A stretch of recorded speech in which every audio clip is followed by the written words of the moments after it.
Keynote. So it's my pleasure to introduce Alexander Ljungqvist, Professor of Finance at Stockholm School of Economics.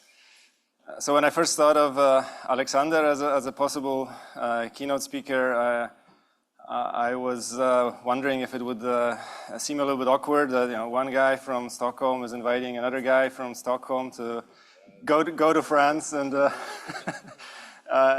and do a keynote speech. But then I thought, there's actually a point of showing off your best assets abroad, and so here we are, and Alexander predictably delivering. So I think the talk we're all about to witness is a perfect complement of this conference. So it started out with Laura telling us about data, so inputs to knowledge production, if you like, and now we're going to hear about the outputs, so R&D, productivity. So just for housekeeping, we will give Alexander the benefit of speaking uninterrupted for 60 minutes and then open up for questions. So without further ado, Alexander, the floor is yours. Thank you. Thank you, Michal. Great conference. If you're watching this on YouTube, you've missed a lot. This has been wonderful. So thanks for having me. This is going to be joint work with Daniel Biers, who's at Vanderbilt. There's no paper. There isn't even an abstract. There's a title, and there's some slides. I'm going to share the slides with you and try this on you. So it's at the other end of the production cycle from Laura's, where there's a book.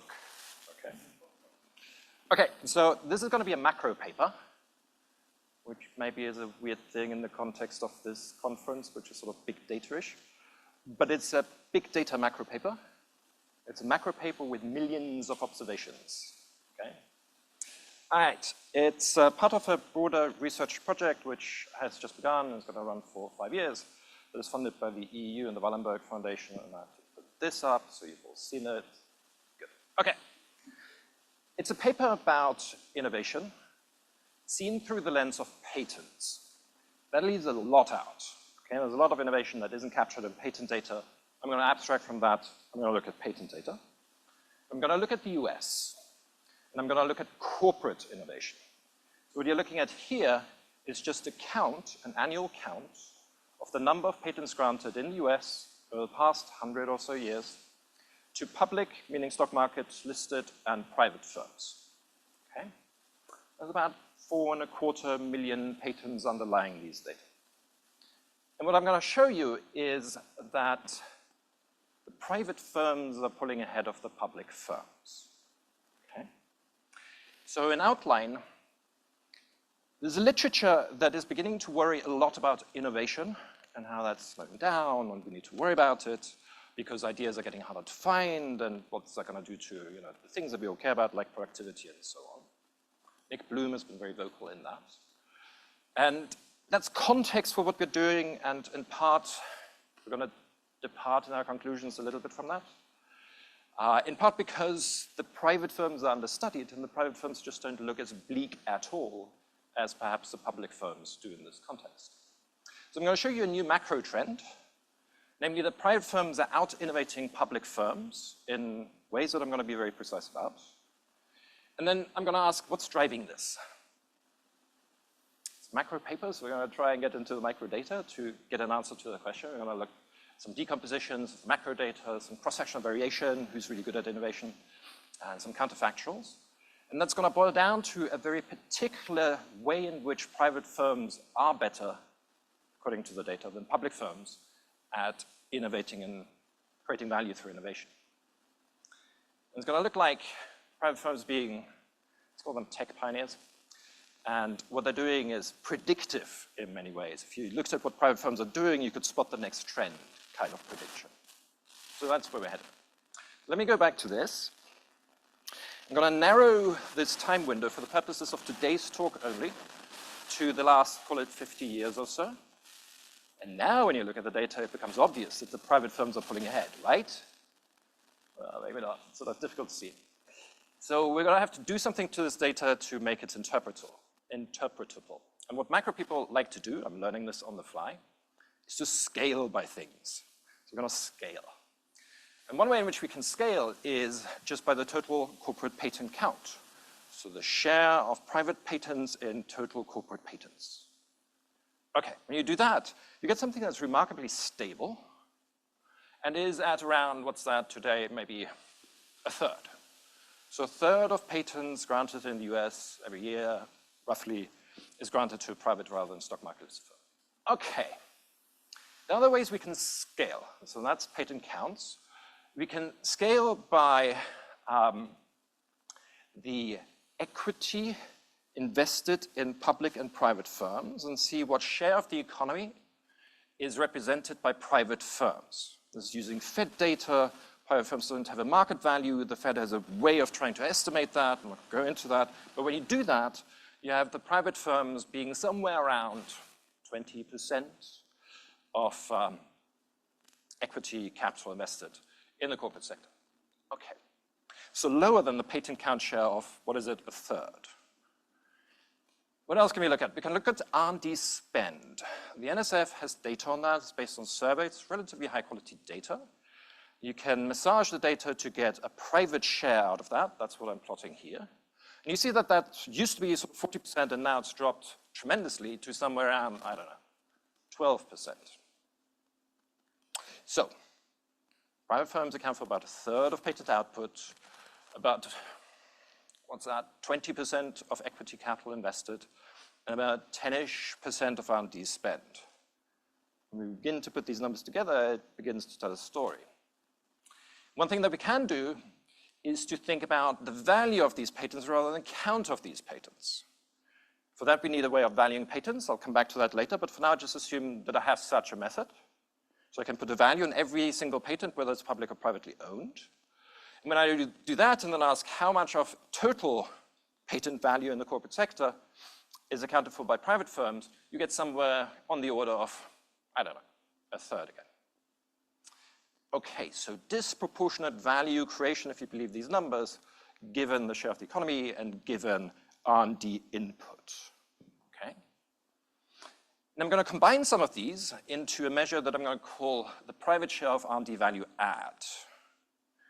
So what I'm going to do is I'm going to take those gross patent values, which for now you're taking on trust, but we're going to come back to, and I'm going to look at the R&D, and effectively I'm going to think about subtracting one from the other. So you innovate, but that's going to cost money, and it's the difference between the value that you're creating in your patent portfolio and how much it costs to create that portfolio. That is some measure of value add in a macro sense. So what is gross patent value? That's the average value per patent, and sort of y upper bar times the number of patents. I'm going to come back to this notation throughout. It's very simple. And the R&D share, that's just going to be capital R. When you put the two together to get this value add measure, you're just doing this. So you're taking the value created, let's say, by the private firms, you subtract the contemporaneous R&D spend. I'll say more about that in a second. You divide by the total corporate value created minus R&D spend. So you get the private share of the R&D value add. Okay, I'm going to show you in a moment what that looks like, but clearly the perspective here is going to be a very macro perspective in the sense that I'm looking at the representative investor, perhaps, who owns all the private firms in the economy and faces an inflow of value through patents granted this year and an outflow of cash through R&D spent this year, where the two are not related in some kind of, I spent on this particular piece of innovation that created this particular patent. Okay, so it's a cash flow statement. Okay, put the two together, you get this graph here. So it's a private share of R&D value add. And that is what we're going to try and explain. So, draw a trend line. It points up. So private firms have increased their share of R&D value add in the US economy. Take the low point, which is in 1985, that's 11.9%. And then the end point, 2015 for the purposes of today, that's about 39%. Then the journey from one to the other is a 27 percentage point increase, or a 3.3 times increase in the share of private firms and the value creation through innovation in the US economy. That's big. What I'm going to try and understand with you collectively is what happened. Okay. I'm going to squash it down. It's the same graph, but now I'm extending the y-axis all the way to 100%, because what's above the blue line is obviously the public firms. Okay? So I'm going to ask you for a show of hands, which of the 3 national exchanges, NYSE, Amex, NASDAQ, accounts for the lion's share of corporate R&D value add over this time period. So we'll start with the NYSE. Hands up for the NYSE, please. None. 1, thank you. Hands up for Amex. Oh, no fans. Hands up for NASDAQ. Okay, good. I'll show you. So here, you have that breakdown. And the NYSE is the green bit in the middle. And then NASDAQ comes in because it was created in 1972. It was pretty stable at not very much for a really long period of time, and has then grown at the expense of the NYSE. It's not what the paper is about, but I think it's kind of cute. Okay. You just don't know enough financial history collectively, I think. So, everything that I've shown you so far is at the total level, so aggregate, corporate R&D, value add, but it also holds at the average level. So the average value add in the patent, now you're taking different counts out of the equation, you get the same pattern. From 1985, when the average value add of a private patent was well below that of a public patent, the average public patent, that zooms up and is now higher. And you've got the confidence intervals around that. And this is macro with millions of observations. That's why I have confidence intervals, which people in macro usually don't have. Okay. So far, we're just looking at patent counts. We've got this value thing going on that I haven't told you about. We're subtracting R&D. That's one way to look at things. Another way to look at things is to come up with other measures of productivity. And I want to do that because not every patent is valuable or even useful, even though that's kind of one of the criteria. And I pulled out 3 different patents here for you to have a look at. You can all read that, right? There'll be a quiz at the end. Yes? So the first one is Alexander Graham Bell's patent for the telephone. I think we can all agree that that was a useful thing to have invented. The second one in the middle here is the light bulb. Says Thomas Edison. Another hopefully useful invention, we can all agree. And then the third one that I like a lot is this one here. The title is Hyper Lightspeed Antenna. And I'll read out the field of invention for you. And the following describes in simple terms, thank you, what the present invention actually does. The present invention takes a transmission of energy, and instead of sending it through normal time and space, it pokes a small hole into another dimension, thus sending the energy through a place which allows transmission of energy to exceed the speed of light. That's a US patent. And I know at least one patent examiner who would not have granted that patent. That guy there. Not every patent is useful or has value. Okay? So perhaps we don't just want to count patents. Okay, so what else can we do? There's a measure in the literature that I like a lot, which my PhD student Brian Kelly and co-authors came up with a few years ago, and that's breakthroughness. So basically looking at patent text and coming up with a measure of whether you're doing something truly new that other people are then copying. That's the measure. And we can count the number of breakthroughs that the public and the private firms have, and you get this. You can draw some trend lines. Blue is private, red is public. The private firms are increasing their production of breakthrough patents much more than the public firms are doing. Now, you look at that and you say, is that significant? I know macro. Well, I can do micro here. And yes, it is significant. Okay, so the difference in the rate of breakthrough patent creation by the public and private firms is statistically significant at high levels. So that's one measure. And I would suggest, and by the way, I'm scaling by R&D spend here. So per dollar of R&D, the private firms are creating more breakthroughs than the public firms. And the second alternative measure that we can look at is whether a patent is disruptive. Different measures in the literature, but they all boil down to basically you're disturbing the network of patent citations in such a way that you're replacing something that went before you and become important to cite after you. And this measure is generating a lot of attention out there. There was a paper published in Nature 2 years ago with the title, and I'm going to explain the title to you because it's not self-explanatory. Papers and patents are becoming less disruptive over time. Okay? That paper came out 2 years ago. It already has 770 citations, which I think puts everything that we do in this room in the shade. So this is influential. So there's a view out there that there's less disruption in the economy. Ties in with this ideas are getting harder to find notion. Okay, I can measure what is a disruptive patent, so I'm going to do that. I'm going to plot that for you. Public and private again, but the first thing that really sticks out is that sort of huge decline in the 70s. And then it's kind of, flattish since, what's that, mid-80s maybe? So yes, I'm not going to disagree with the Nature article on this point. There's a decrease in the production of disruptive patents. I think it's stabilized. They might disagree with the Nature paper, but that's for different debate. But interestingly, the blue line since 1990 is above the red line. Private firms are generating more disruptive patents than public firms per dollar of R&D expense. Is that significant? You bet it is. There you have it. So yes, in that sense too, private firms are outperforming public firms. Okay, so let's summarize where we are so far. I would argue that private firms punch above their weight.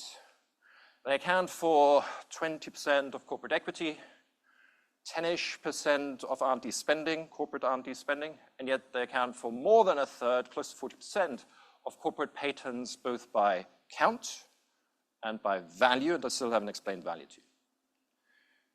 They've increased their share of R&D value add over time from 1985 to 2015 in this data, and that's a factor of 3.3 that impresses me. They're doing something here that allows them to grab market share, if you like. And they're more productive in the sense that they're producing more breakthroughs and more disruptive patents per dollar of R&D. I find that interesting. I don't know about you. Let's see. Given the nature of the conference, I'm going to do a detour. We're using a lot of big data, and I just want to briefly impress you with all the challenges that we had to overcome for this. So it's big and it's very, very messy data. And then I'm going to have a second detour after this one that's going to try and explain to you how we actually value patents. There, it's much easier because literature tells us how to do it. And then we're going to come back to explaining why private firms are pulling ahead in the way that they have. Okay, messy data. So the data tasks here are that we need to link patents, like those PDF screenshots like Thomas Edison and so on that I showed you, to firms. And then we need to link firms to the stock exchange. Are they listed or are they not listed? And really there are no perm codes or anything like that that we can use here. So we're talking names and we're talking source data that is pretty messy. So I'm going to first talk about linking firms to the stock exchange because it's a harder problem. We go back all the way pretty much to the founding of the Republic, so 1790. We've created a historical listings database. So we've got, I would argue, pretty much every stock market listed firm in the US on any market, of which there were many back in the day, not just 3. 3 is a modern thing. And in order to get there, we had to go to primary sources, so yearbooks and newspapers and that kind of thing, to find out which company is listed when and where. And that boils down to 24,000 odd PDFs and JPEG images with the kind of information that we need, principally which exchange, which name. And there were 4 steps involved in extracting our listings database from that, some pre-processing of the PDFs themselves. We had our friend ChatGPT help us with the extraction of stuff from images. Then we got too much stuff and we needed to compress it. And then we spent a lot of time manually checking the data because ChatGPT screws up. Okay, so I'm going to briefly give you a sense of what this means. In terms of linking patents to firms, that's easier, that's by name. Where it gets interesting though is that a lot of firms don't hold patents in the name of the firm that is, let's say, stock market listed, but in the name of some Delaware subsidiary that happens to hold all the IP, or maybe that's an Ireland. And the name could be something completely unrelated, could be a number. So ideally, what you want to do here is to use corporate tree data, which you can do in the modern era, which we have done for the present purpose. Going back in time, obviously, that's much harder to do. Okay, so there's got to be a gray zone here where we're not allocating patents correctly as we push back in time. But in the modern era, this works really well. And to give you a sense of how our linkage of patents to firms compares to what everybody's using in the literature, it's about 3 million patents in the modern era, corporate patents in the modern era, and we find about 1.2 million errors in those linkages. Okay, so these data are difficult to handle. Okay, but back to 2. So we get our data from primary sources, yearbooks and all sorts of things. ChatGPT is really good at extracting text from images. These days, it's just leaps and bounds. Every month is better. But there are limitations. And one of those is anything that's sort of in tabular format, where there's a column here and there's a column there, and you want to make sure that they keep aligned, ChatGPT struggles with. So you need to pre-process the data to help ChatGPT do this at all accurately.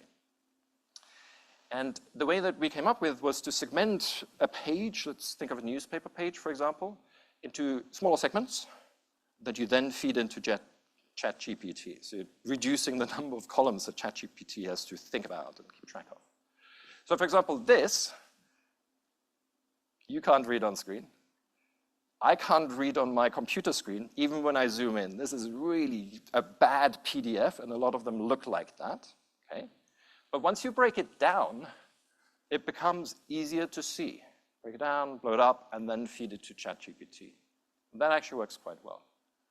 But remember, we've got 24,000 pages, so we don't want to do this, segmenting off the source material by hand.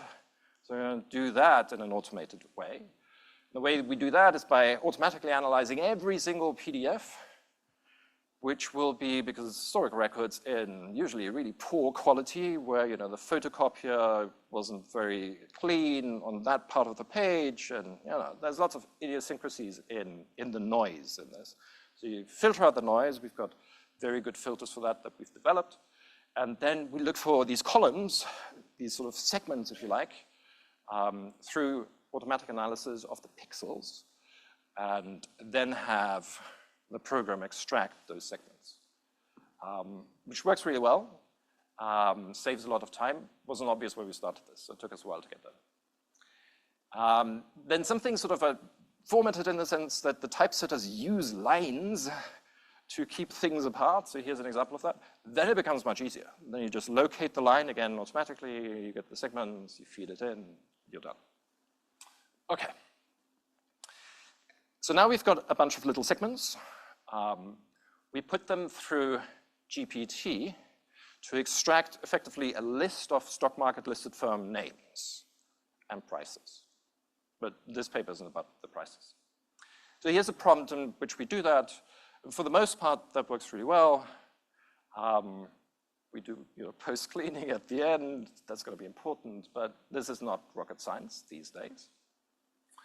And once we do all of that, we end up with too much. We end up with too much because we've got multiple sources for pretty much every exchange. The NYSE is covered in all the 75 different sources that we have. But none of the sources individually is complete. It's kind of annoying. But it reflects preferences of the readers of a newspaper or the subscribers to a magazine or whatever it might be. So you have to piece all of these together. So now you've got overlapping lists of firms. You need to compress those. You need to deduplicate, basically.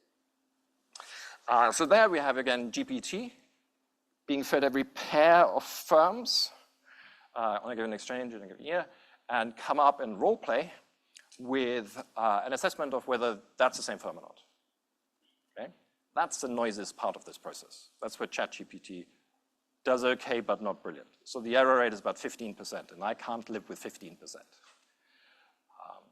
So we compress the raw data, which is the blue stuff, down into unique firms, deduplicated firms, which is the red data. So we go from about 1.2 million, that's the blue, to about 800,000 firm exchange year observations, sorry, firm year observations, which is the red here. Okay. I'll give you a sense of just how badly ChatGPT can get this wrong. So for some reason, ChatGPT decided to be creative in 1935 and 1951. No idea why. And in 1935 and in 1951 came up with the same list of firms that shouldn't have been there. The first one of which was Ralph Lauren in 1935, which is 4 years before Mr. Ralph Lauren was born.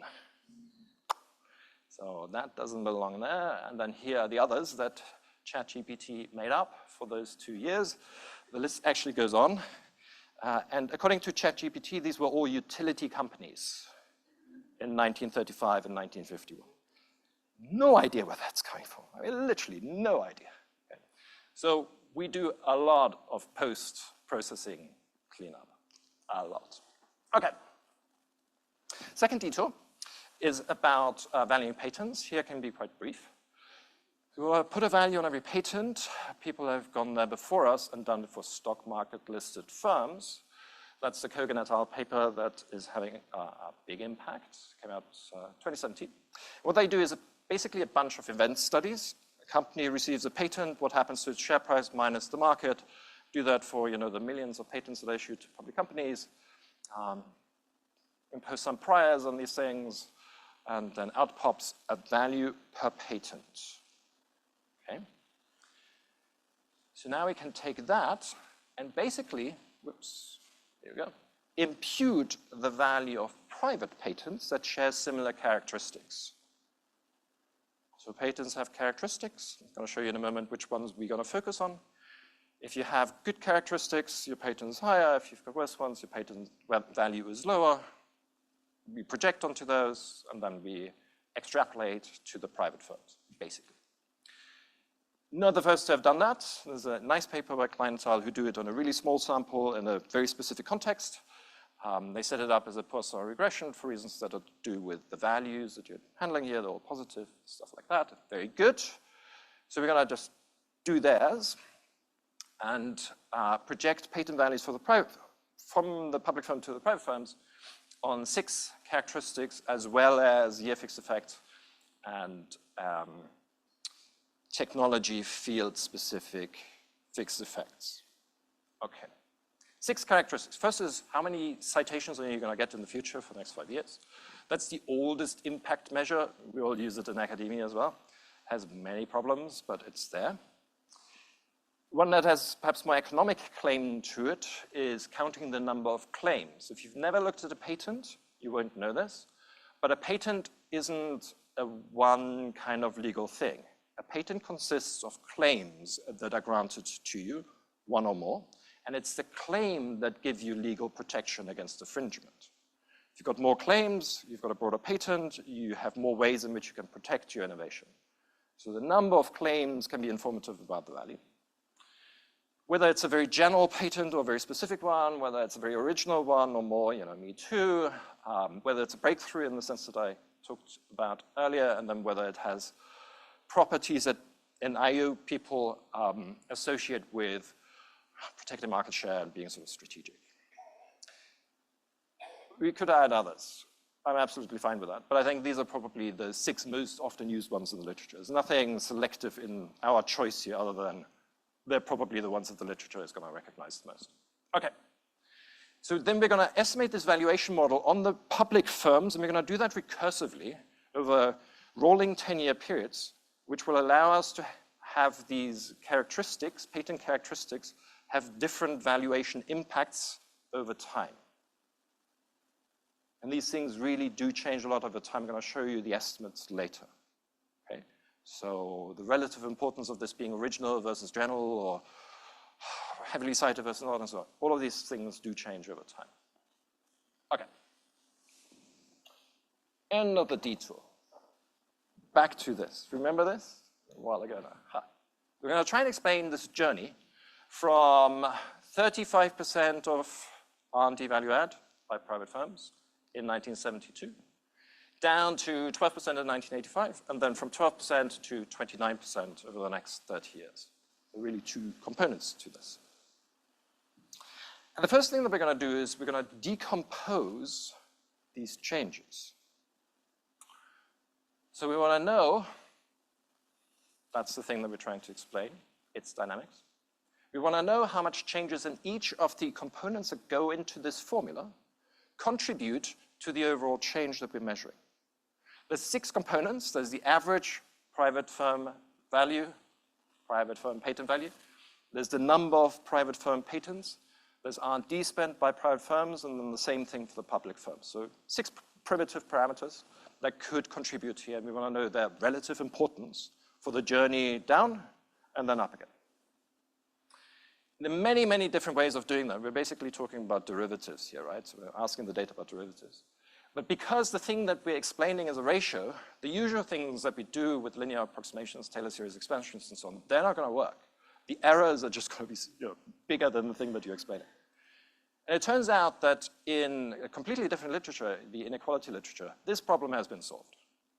How to attribute change in ratios, that's well solved by this paper here, Sharks 2013, which has 1,700 sites. Another one of those insane ones. So we're just going to do what they do. What do they do? So the way that you analyze changes in a ratio, contributions to changes in a ratio, is you're basically iteratively changing one parameter at a time in a cumulative way. So you start with the value of, in this case, the ratio in the base year. Then you're changing one of the 6 parameters to its value in the year to which you're wanting to relate this, let's say 2015, so the end year. And you're measuring what happens to the ratio in the base year and after this little change that you just made. You're going to attribute that overall change in the ratio to the primitive that you've just changed. And then you add to that the change in the next input, so that you've ended up changing 2 at a time. You're looking at what happens to the ratio, you compute that, and you're going to attribute that next to change in the ratio to that second primitive that you've changed. And you do that until you're running out of parameters, in our case 6. Now, obviously, as you do that, the order in which you begin this is going to matter. So you're going to have to run through all the permutations. We've got 6, so it's going to be 6 factorial, so 720 of these, and then you average. Okay? Do we actually get a standard error on these things? Ta-da. All right. So when you do that year by year, you can choose your time interval. Let's do year by year. You can decompose the annual change into the contributions from each of these 6 parameters. Top left, you've got the mean private and the mean public value of a patent, average. Then you've got patent counts and you've got R&D spend. If you look at R&D spend, for example, everything is on the same scale here. That doesn't do very much in explaining, in contributing to the annual changes in our journey. There's much more action on the mean values and the patent count dimensions.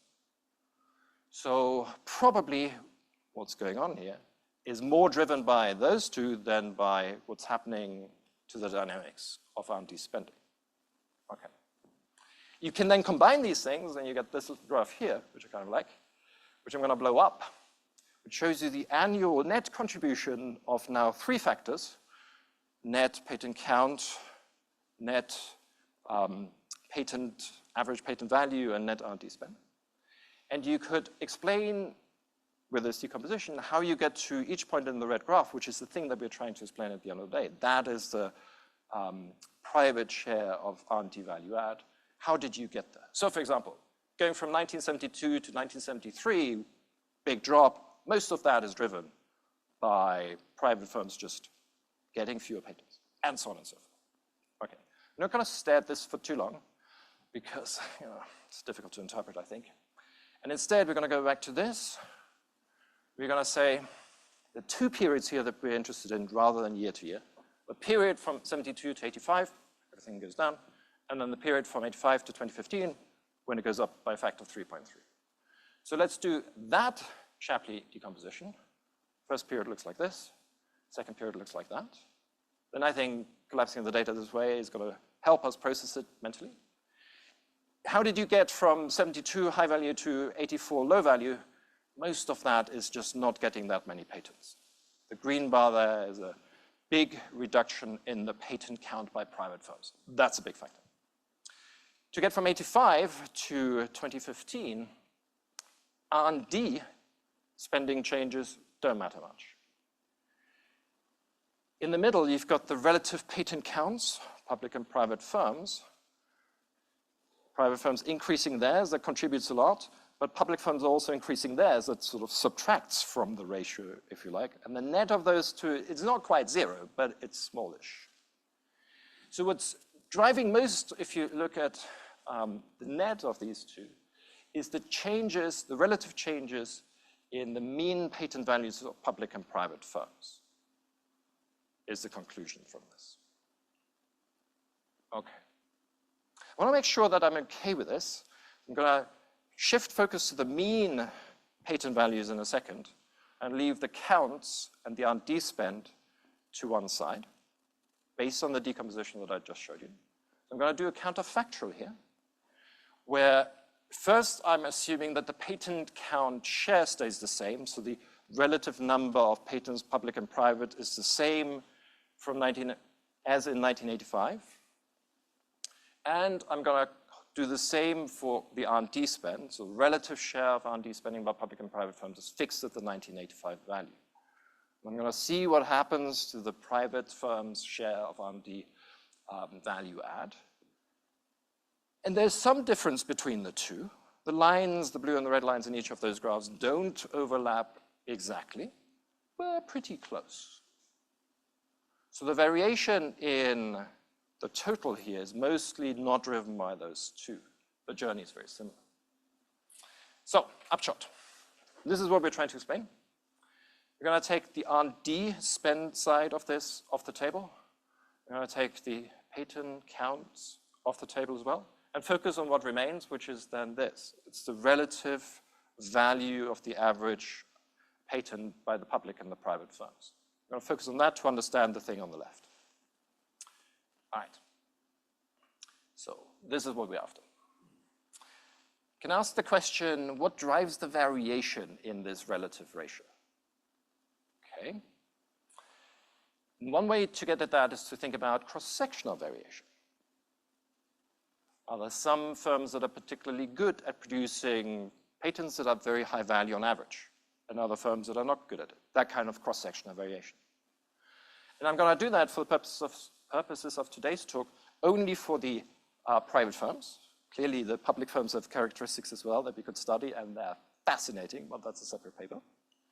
So first, I'm going to look at 5 characteristics, firm characteristics with you. The first of which is startups versus old firms. And it doesn't matter, but I'm going to define startups as firms that are 5 years or less old. Okay. All right. So we're looking at startups, we're looking at older private firms. And my question to you is, by way of show of hands, is which of the two generates the higher average patent values? Hands up for startups. Oh, you're getting very cautious. Hands up for old firms. And that's about 50-50. Interesting. Okay, so here's the answer. Blue is now the young firms, red is the old firms. There was a period of time in which blue was greater than red. So that's through, what's that, sort of early 1990s. So that's when the, let's get this right, the startups generated higher average patent value compared to older firms. But now it's pretty much of a muchness, or if anything, maybe occasionally the older firms generate high average patent values. Not obvious, right? Next one, rookie versus experienced inventors. Who generates the higher patent values? Hands up for rookies. Okay, that's a minority of about a third. And the seasoned inventors? Okay, that's a majority. Let's have a look. Here we go. And that is actually the right answer. It's the seasoned, the first-time inventors that are generating the higher average patent values after, about 2000 or so. Also not obvious, was it? Okay. VC-backed versus other private firms. Hands up for VC-backed. More consensus there, and you're exactly right. Not super consistently, but that's probably the biggest difference that you've seen so far. Then California versus the rest. California, hands up. Okay. Walked into my little trap here, I like it. There was a period of time in history when the California-based firms were generating high average patent values. That stopped in, let's call it sort of 88 or thereabouts. And look at what happens in the 2010s. It's the opposite. So I think that might have been unexpected as well. And then the final one is Massachusetts, which is the other sort of big VC hub. Hands up for Massachusetts. Higher patent values? Yes, okay. That's right. So that's actually where, to the extent that a state matters, that's where it matters the most. Okay. Let me put all of those 5 together on one slide. Cast your eye over the blue and the red line and how they align. And yes, there are differences. And yes, those differences are often statistically significant. We have a lot of data.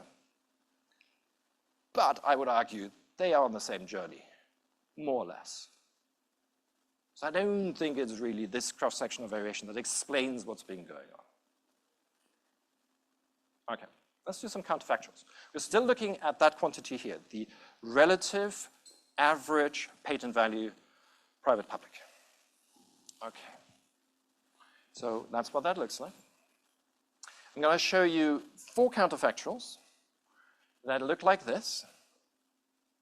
And you can clearly see that 2 of them don't do anything. They align with the data. And 2 of them look really exciting. But I haven't told you what they are. So A, B, C, and D. So here's what we're going to do. I'm going to go back to that valuation model that I told you about. So the Kogan et al. Way of valuing companies and then us imputing that by projecting onto characteristics. We had 6 characteristics.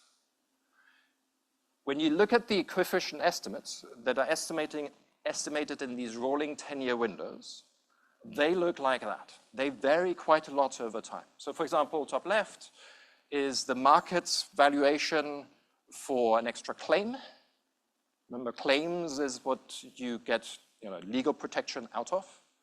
Then you've got number of citations. More citations, the more valuable, but that relationship is unstable over time. And then you've got breakthrough patents, apparently really important in the 2000s and less so in other periods. My point is, these things vary quite a lot over time. And then you've got private firms and public firms creating patents with certain patent characteristics, which I've plotted here. So for example, on the left, blue is private. The average private patent between 1975 and call it 2000 and a bit had more claims issued to them. Okay? For example. You can look at the others. These lines aren't identical. So the patents of public and private firms differ in their characteristics, and the difference differs over time. Okay? And then the market's valuation of these characteristics also changes over time. And you can think of the coefficients as being multiples or prices, market valuations of certain characteristics. And you can think of what firms then are actually doing as quantities, and one times the other is value. Okay? And these things change over time. You can do the same for the other 3 characteristics that we've got in our imputation model. Message is exactly the same thing. There's time variation in these things. So it could be the case that either by accident or by design, private firms were just moving their patent writing and their innovation underlying that in the direction of characteristics that were highly valued or were going to be highly valued by the time they get the patent. It's a possibility, right? Or it could be that they were just doing their thing, didn't change their choices on these quantities, if you like, but the market values of them changed in a lucky way that explains why the private firm's average value, patent value, then increased as it did. So Q or P, or maybe a combination of the 2 could be going on. All right, so we're going to do counterfactuals, where we're holding either prices or quantities constant at the 1985 values, and see what would have happened to the relative value of the average patent of public and private firms. And holding prices constant, that looks like that. And holding quantities constant, that looks like that. In other words, this isn't moving the needle. It's variation in the market's valuation of certain patent characteristics and firms' combination of patent characteristics. That's not what's driving things. The second thing that we're going to look at here is the fixed effects in our imputation model. The fixed effects are at the technology field. They're quite finely grained. If you're into this literature, they're called CPC main group effects. There are about 7,000 of them. The patent office likes classifying patents into really narrowly drawn technology fields. That's okay because we've got millions of patents. So what we're going to do is we're going to hold the tech field valuations, the coefficients on the fixed effects, if you like, constant at the 1985 level. So I don't know what that might be, but let's say electronics is super highly valued in the market at that time, and I don't know, biotech isn't, that kind of variation. And we're going to hold, alternatively, the tech field choices, so where private firms are actually innovating, the portfolio of tech field exposure, if you like, constant at 1985 levels, and see what happens. And when you do that, this is what you get.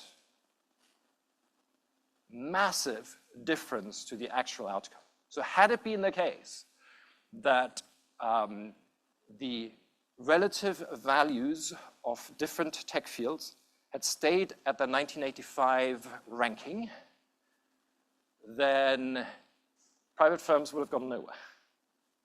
And the same in terms of the tech field choices they made. Had they stuck where they were in 1985 forever after, they would have gone nowhere in terms of their relative ability to generate patent value compared to public firms. So that's probably where we're going to go look for an explanation. Okay. So putting all of those counterfactuals together, that looks like this, but now revealing what they are. And the two counterfactuals that are really promising here are to do with basically the tech field composition and what happens to the valuation of those tech fields. Okay, tech field choices. This is our Monet. Okay, I love this. It's beautiful. I can look at that forever. And what it actually is a heat map where we're looking at the persistence in valuations across tech fields and time. So what we're doing here is we're ranking the, I don't know how many it is, thousands of tech fields in 1972 by their Kogan et al. Values. So the average, it's weighted by the number of patent counts, but it's weighted average value in each tech field and then ranked. And then we're keeping that order of tech fields constant across time and see how the value then in the next year and the year after and so on looks. Okay. So if it was persistent forever, then it would look like 1972 forever. So the reds and the blues would just continue as they are. And there's certainly some persistence over shorter periods of time, sort of a few years kind of thing.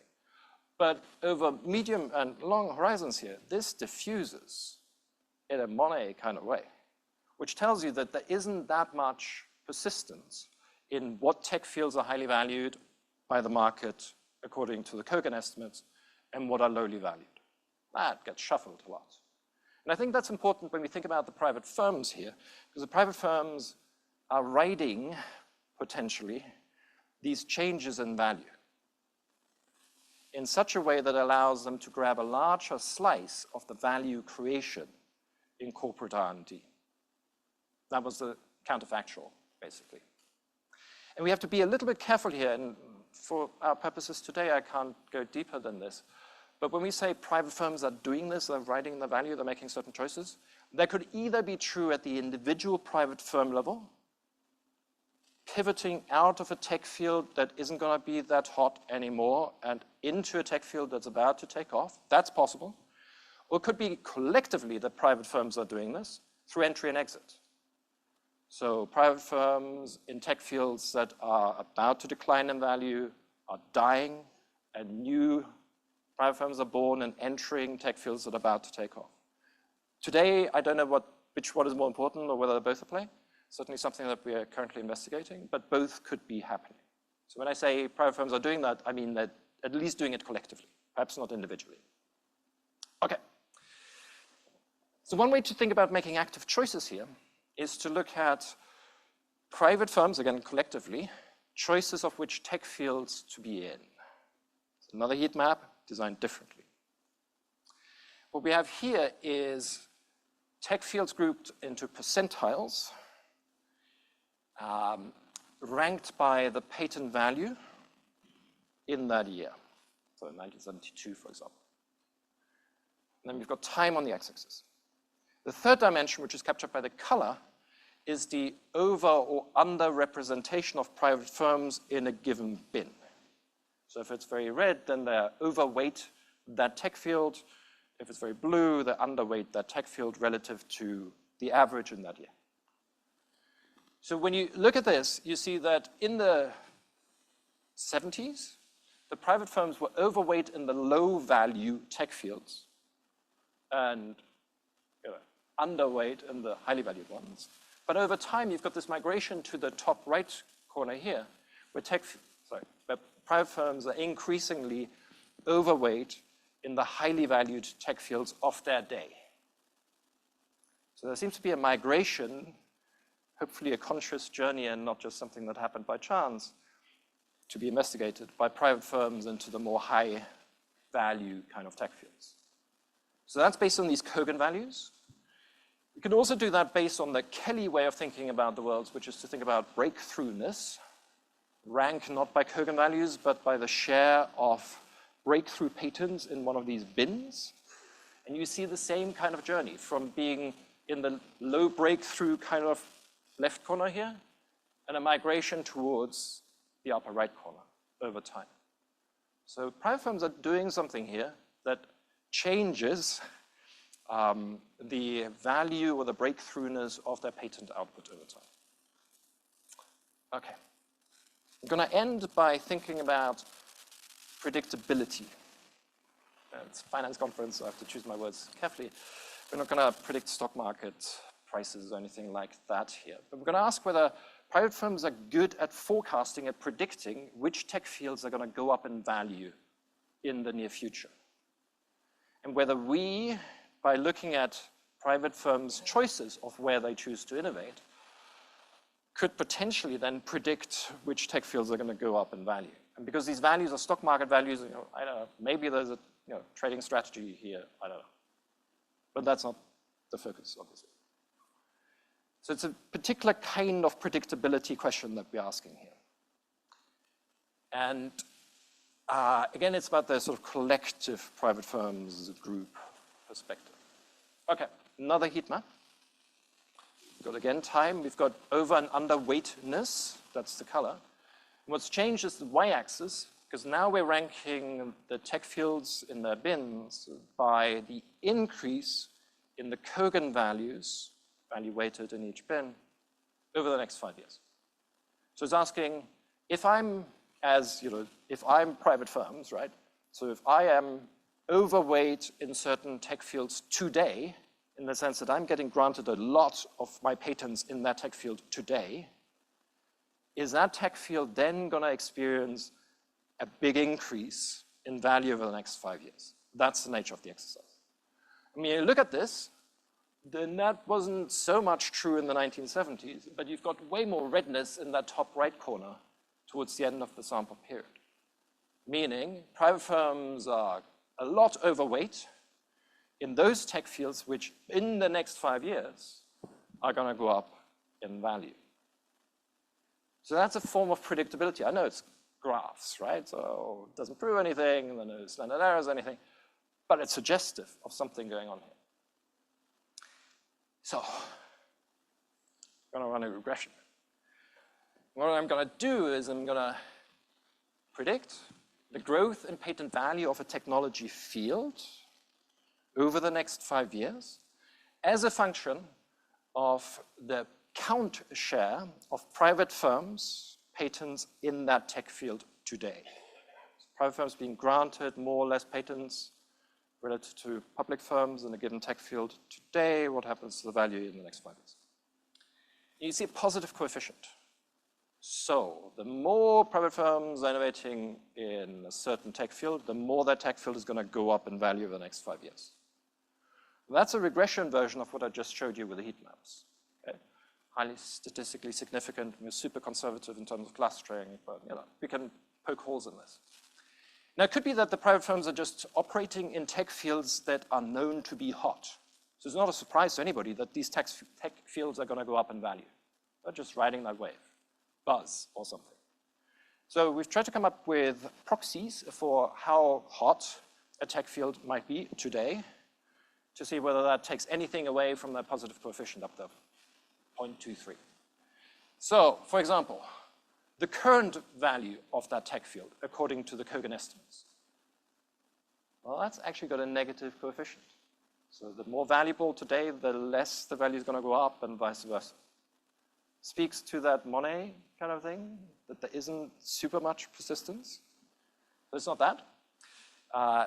The growth in patent counts in the field. So if everybody wants to do AI, does that mean AI is going to go up in value over the next 5 years? Apparently not, on average.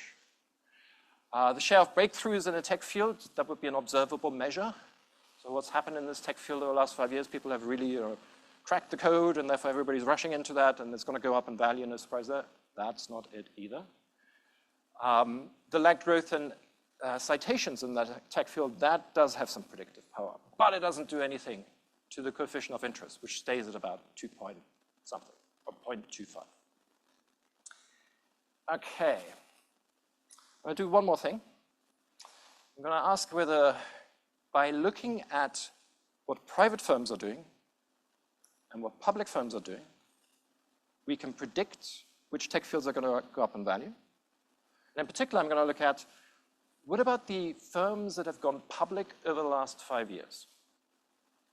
Private firms that innovated and then went public. Can I predict based on what they were innovating in what's going to happen to tech field valuations going forward? And the answer is yes. So the firms that are going public are the ones that are currently or have in the recent past innovated in fields that are about to increase in value but aren't valuable yet. Okay?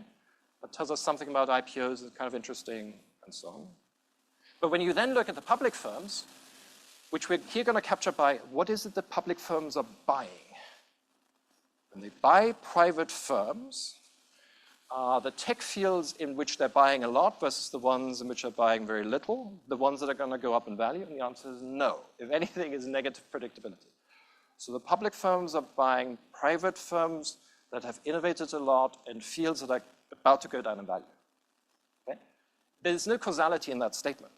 It could very well be that they do go down in value because the public firms buy the killer patents that allow them to shut down a field or foreclose competition or something. I don't know. That's a research question in itself. But it's interesting. And then the final, and by the way, it doesn't do anything to the coefficient of interest, again. And then the final thing that I'm just going to do here is stick in technology field fixed effects to see whether it's true within a technology field that the ones where the private firms are increasing their activity are the ones that are subsequently going to go up in value, and the answer is yes. That's still true within technology field. Okay. I am 1 minute to go because we didn't start on time. So I'm going to conclude with this. Somebody at dinner last night asked ChatGPT to summarize the paper in a graph, and a little picture based on just the title. And because there's no paper, there's no other information available to ChatGPT. And I think ChatGPT did a quite good job of this. So private firms are filing fewer patents, but packed much more punch, but apparently can't spell, whilst the public firms are quite good at this. So, okay. So what we're trying to do is to establish a new macro fact, a new macro trend, namely that private firms are out-innovating public firms in a specific way. They're punching above their weight. They're accounting for more patent generation than you would predict based on their share in the economy and their R&D spend. They've increased their share of R&D value add by a lot since 1985. They produce more breakthroughs and more disruptive patents for each R&D dollar. So I think there's a host of evidence that tells us that the private firms are getting something right here. What's driving this? It looks like it's driven by the choice of technology fields ahead of technology fields becoming more valuable, becoming hotter, if you like. And private firms being nimbler, again, collectively, in moving out of the dying and into the hot new technology fields. And they've acquired this ability to do that over time. They didn't have it in the 70s, and then something changed in the 1980s, and I don't know what that is yet. Maybe it's to do with changing incentives and the VCs doing their thing. I don't know, we can only speculate at this point. But that seems to be what's really driven that change. And then finally, we can predict what is going to go up in value, what technology fields are going to be hot 5 years from now by looking at what the private firms are doing. They seem to be very good at sniffing that out. I'll stop there, and thank you. Thank